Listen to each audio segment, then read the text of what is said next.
I'm Mark Becker. I'm from Charlotte, North Carolina. St. Matthew's is my home parish.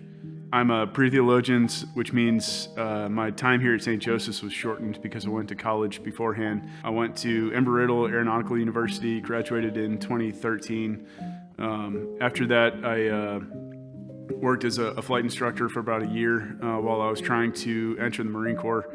It took me longer than I was expecting to get a chance to attend officer candidate school, that would have been 2014, I was working as a flight instructor. Then 2015, entered the Marine Corps, went to Quantico, Virginia, and then commissioned as a second lieutenant that year. Did my time across the road at TBS, which is kind of the finishing school for new officers. Then went down to Pensacola, Florida, entered flight training, did well enough there. I was selected to fly jets.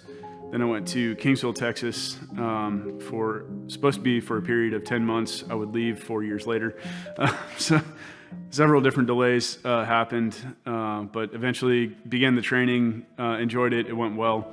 And then in October of 2018, I was 2 weeks away from finishing my flight training and receiving my wings. And I went up to San Antonio with a friend. I was going to buy a new truck and sell him my old one. Went out the night before and had a good time. And I had a head injury that night, and ended up in the hospital in the ICU for 5 days. That kind of kicked off a long period of battling against the Navy doctors to find out if I would be allowed to fly again or not. Obviously, they have some reservations about a guy with a head injury returning to the cockpit.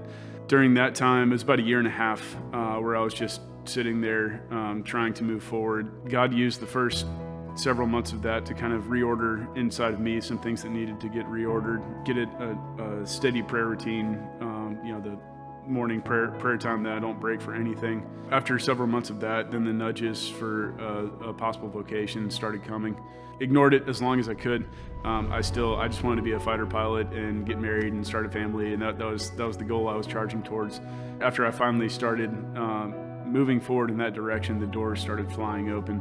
I wouldn't leave the military for 2 more years. I had orders to Cherry Point, North Carolina, to be a drone pilot. Did that for 2 years, and the military let me go a year early. Just the hand of God arranging people in the right place at the right time for the right general to sign off on that and let me go early, which brought me to St. Joseph's in 2022, where I joined the golf class. So I've been here for 2 years and ready to go on to the next step up to Cincinnati.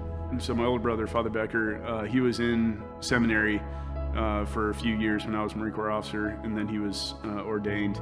He lived 4 doors down from me in the same hallway. It's been incredible, and it's been it could be a little strange at times, but awesome at times, because he's still one of the formators of the house. Kind of going back and forth between he's father now, or he's my brother now. It's not that there's like an on or an off switch to the priesthood. He's always a priest, but it's at times he's a spiritual father to me, and at times he's my brother. And it's been neat to watch him come in and kind of be absorbed into the family of St. Joseph and be one of the people here. It's neat seeing all the different fathers here, because each one has a different personality, has a different approach to things.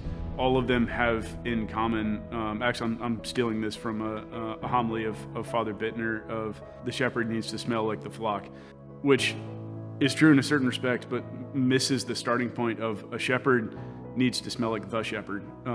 That amount of time spent in prayer, spent in adoration, clinging to the sacraments, and smelling like the flock naturally follows from that. But it's in the words of Father Bittner, the shepherd, or a good shepherd, needs to smell like incense, because he spent so much time in front of the shepherd that outpouring of the grace then pours into everybody else. And that's what I've seen in my brother. It's what I've seen in the fathers here. I struggled a little bit in philosophy. Things started clicking in the end, but I'm excited now that foundation is built to go get thrown into the deep end of theology, where that's going to pay off a lot of the bigger questions in life. I'm what's called co-sponsored with the Archdiocese for the military service. So they're paying half of the bill for me to go through seminary, with the understanding that if I'm ordained, I'll go into the Navy for 5 years as a minimum. And it's neat because Father Balke he's an officer in the Navy and will be entering the Navy soon, or entering active duty soon. And he's assigned to my home parish, so I've gotten to serve Mass for him and get to know him. And it's great to have that kind of mentor of have a priest that close who's going to go do what, God willing, I'm going to do. At some point, you have to take a step forward. You have to make a choice that might be as simple as just picking up the phone to call the vocations director or religious order that keeps popping into your mind, or whatever that might be. And another is a kind of a misunderstanding of vocations that I had growing up makes this more difficult probably for people in high school. The term we use for this is a supernatural vocation. Super meaning above nature, above human nature, meaning me by my own power, I cannot do this. I have to have grace. I have to have God pulling me into this. Thinking specifically to people in high school who are wrestling with the question of, maybe I should be a priest, maybe I should be in a religious order, I'm attracted to her over there. It's like, of course you are. You are a man, so you're going to be attracted to her. That doesn't mean you don't have a vocation. That it means God may be inviting you to a supernatural vocation and to forego that attraction for his greater glory, but he's going to give you the grace and the tools to do that because you can't do that on your own. It's understood that you have that natural vocation. The question that needs to be asked is, do you have a supernatural vocation that God is going to bring you towards and call you towards? It's that culture that's set here of your interior life with Jesus Christ is primary, and he will mold you into who he wants you to be.